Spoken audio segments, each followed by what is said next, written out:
What's up, Terps fans? Welcome into another Fear the Podcast. I'm Matt Modderno. Thanks for tuning in. As always, sorry the last game was not particularly good, but got to catch up with Jeff in person and do a live game there from the really cool Maryland club. It's a great place to record a game. Again, getting to see the jerseys and the rafters right behind you while we record. Pretty special. So love getting to do that anytime we get the chance. Probably going to try to do that again after the Ohio State game, which we're going to preview here. The game is at 8:30 on Thursday at Xfinity Center, so no excuses from traffic or any of those things. You can sleep in maybe for some of you on a Friday, or at least be tired on a Friday. It's not as big a deal to have a later game like that. So I'll be there. Be looking forward to it. Anybody wants to come over and say, hey, you can find me over on the press row for this one. Should be exciting. Red Panda will be there for the halftime celebration or halftime entertainment, so that's exciting. It's a blackout game too. I have a personal theory that fan bases and players are more rowdy and players get more juice for like specialty games like that, especially if there's giveaways. So pink out, white out, blackout, whatever, those things are usually well received. Didn't work quite as well for the Terps on Cancer Awareness Day on Sunday against Purdue. Go check out the short recap for that one. Obviously, we didn't, trying to do it live in the building, trying to do it quickly, so it wasn't the most thorough breakdown of all time, but they lost by 30, so don't really need to do that. I do want to get to some of the post-game comments from that game after the fact here, but let's just talk a little bit about Ohio State. They are not particularly good, but as we know, if anyone listens to this is a Maryland fan, neither is Maryland. Ohio State is better than Maryland, but this is not a world-beating team. They're on the lower half of things in the Big Ten spectrum. So that's makes it a winnable-ish game, or one of the more winnable opportunities that they have left the rest of the year here, at least on paper, I would say. Let's see, Ohio State is 1, 2, 3, 4, 5, 6, 7, 8, 9, 10th. Tied for 10th, right? Or tied for 9th, excuse me, in the Big Ten standings. So not great. 14-7 overall, 6-5, 42 on KenPom, 40 in the net. So like this is a tournament adjacent team right now. They're on the fringe. It's honestly about what I expected Maryland to be, in that 8-9 range, maybe 10. If a couple of teams were tied here. So they're solid. Top scorer Bruce Thornton, the guy is a bucket, 19.5 points per game. And Maryland's top scorer, as we all know, Diggy Coit, 14.8 points per game.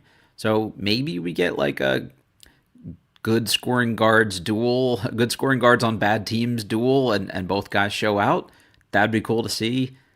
Jake Diebler, not a world beater coach, so maybe Buzz can out scheme him on some things. That would be interesting, I would say. To see something like that.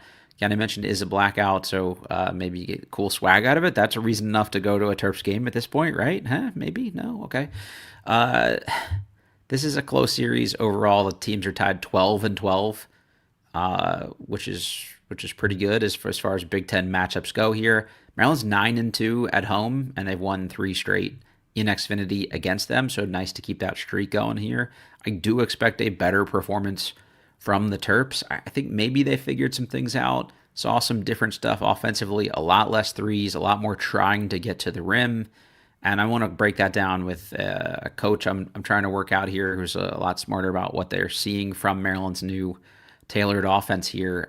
So stay tuned for that. I'm burying the lead a little bit for a future podcast here, ideally, but I don't want to mislead you on anything. But interesting timing, as we talked about, to throw out some new offensive principles there against a top 12 team in the country. But I guess as good a time as any, maybe. It worked for Andre Mills, presumably. He had career-high 18 points, 6 rebounds, 3 assists. It's 3 of 3 in the first half overall. Had 10th double-digit scoring game as a Terp, which is cool. Darius Adams hit some three-pointers, which is always good to see. He had 17 points. So, like, the long-winded way of saying here, like, maybe this is a way to get your downhill drivers downhill driving even more, and hopefully that create some lanes for your shooters like Diggy Coit and Elijah Saunders, presumably, although Saunders did not do a whole lot in this one. Solomon Washington was his typical precocious self and was relentless down there trying to score over much bigger players than Oscar Clough and Daniel Jacobson. just it's a tough ask for him. If he were 2 inches bigger, he might be an all Big Ten player himself here, but just not a whole lot of help there too from a spacing perspective. But again, more shots around the rim. They just didn't make very many of them. Hopefully, once they're a little more adjusted and comfortable, more of those go in. We'll see. This is not like some crazy impressive Ohio State team, as I already mentioned on the outset here.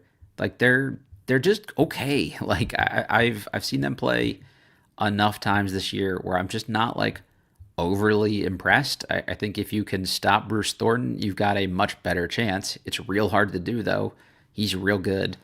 Devin Royal is sort of an undersized forward. I assume he'll be matched up with Solomon Washington a lot in this game, and Washington should be able to slow him down. They have a good center that came over from Santa Clara, and Christoph Tilley, big 7-footer, kind of skilled, versatile guy. He can pass out of the high post, shoot it a little bit.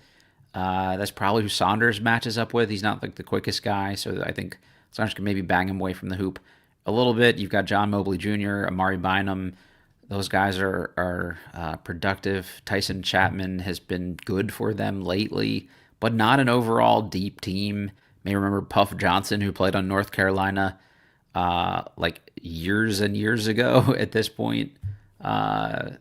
So he's there now as a reserve. So that just there's not a whole lot else to work with. So if you can slow down someone like Thornton, who's so much of their offensive production, that would help you a lot. What else to talk about from this game?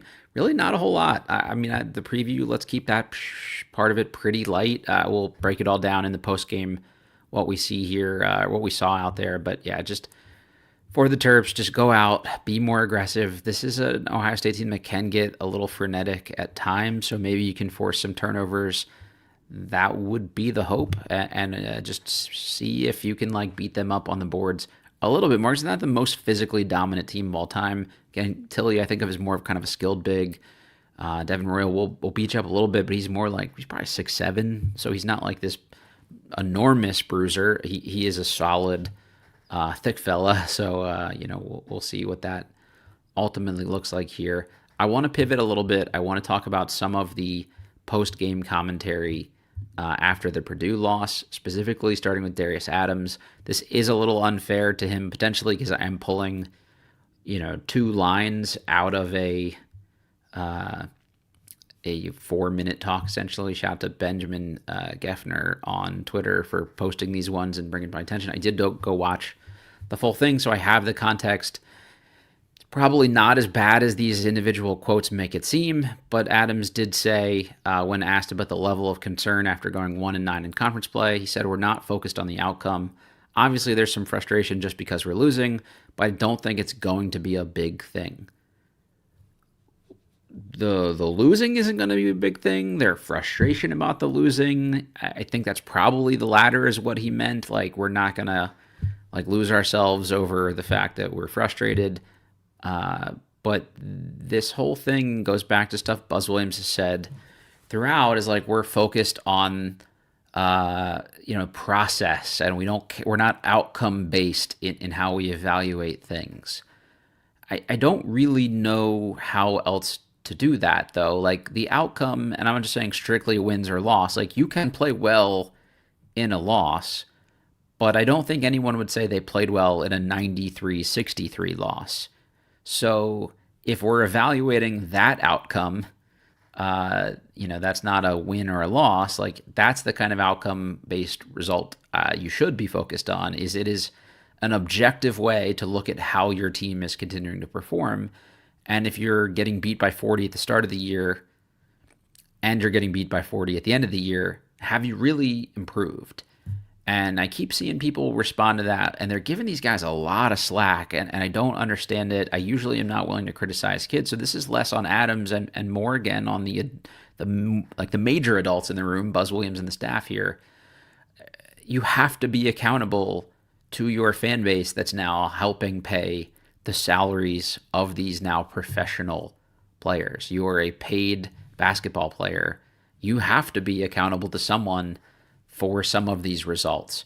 I would feel a little better about someone like Adams because he is a young player. If it's like, hey, we're losing, but this, and this are better, and he had a particularly good game. So that's an outcome to me. Is I had a good individual performance. At least I could kind of hang on that a little bit. But the fact that you don't know if he'll be here or not, like he could literally just play well the rest of the year, and that could be an audition to go make more money somewhere else. I doubt that'll be the case. These guys do all seem fairly loyal to Buzz, and it's largely because he tries to have their back and say things that kind of deflect from them. But it's tone deaf to a fan base that has not had a lot of good faith from the administration in the last handful of years, and the patience is kind of thin already. So when you're 1-9, saying like, we don't really care about that, we're focused on the process, it just rings really hollow. So I'm not like ready to like grab my pitchfork and like start the mob, riot outside of Xfinity Center, but I would like to see a little bit more of like, hey, we are still focused on improving. We think we improved in X, Y, and Z areas. These areas we haven't improved enough. Like, I don't need you to give me the full thing, but we don't care about the results. It's just not really what anybody wants to hear. I'm going to continue to beat this drum. It's crazy to me to say that Buzz gets a total pass from this year because he got a late start. No, he didn't. These guys had names of people they wanted in the portal, and they are on this roster. You have all the Texas A&M guys. He said definitively he wanted Miles Rice and Diggy Coit before they even left A&M. So, like, that's half your roster playing the major minutes on this team, and Adams is a guy they were going to just try to go out and get a freshman anyway. So, like, that's 7 of your top 9 players, realistically, that were guys that were going to be here no matter what. So I don't want to hear that. This roster is this roster, and you don't get a pass for that. Like, it is your job. And when you see all these teams around the country that totally built their roster from scratch, like you look at a Tony Skinn who rebuilt the majority of that George Mason roster from scratch. Like, their best player, a guy who's a preseason first teamer in Braden O'Connor, has yet to play anything meaningful for this George Mason team. And he was the only returner who played real minutes. Him and Stash Sivka, who doesn't even really, he didn't really play last year for them and is still like a role player for them this year. So like, they're winning even maybe more than they did last year, presumably, if they keep this up. And they had to rebuild their whole roster. Well, they didn't get as late a start. Okay, great. Well, Buzz Williams' predecessor, or Buzz Williams' replacement, at Texas A&M got a later start than Buzz, and guess what? They're first in the SEC. So I just don't have sympathy for you. That is your job. That's the era. We know what era we're in, and that's the era you were hired in. So I'm not gonna, like, again, start the witch hunt or whatever, but some more accountability for these things would be a little better. Buzz had slightly more accountability in a radio interview he did on Monday with 105.7 The Fan. If you use 10 different starting lineups, it's obvious that you're still trying to sort through and figure out different ways you can find the spark, and the spark can be for different purposes. So it can be, can we play offensively and try to score points? Can we score faster? Is there a way for us to get fouled? Not only are we starting different groups to start the game, we're starting different groups to start the second half. We started a different group yesterday, and as you mentioned, then we started a different group than that started the second half. So, like, okay, cool. We're trying stuff because it's not working. I like that. I can live with that. We're seeing if playing faster works. Wait until you're 1-9 in conference to roll some of these things out. Not the best. It does continue to talk about their resilience and their resolve, and I fully buy those things. I do believe that this group is playing with effort. I mean, there are obviously going to be moments where it's human nature where you just get pummeled. By 25, you're going to hang your head a little bit and maybe not, be at 100%. But it's good to see that they're still competing. They're just not good, and it's not even that these individual players don't have some talent. It's just a poor assemblage of pieces to make a cohesive roster that we've talked about ad nauseum here on the show. The last thing of note, the number 11 ranked player in the country, Bob Oladotun from Silver Spring at Blake High School, does not make the McDonald's All-American game roster. He has not played this season. It was an ankle injury early. He was in a boot for longer than expected. He's also been working out some with a trainer.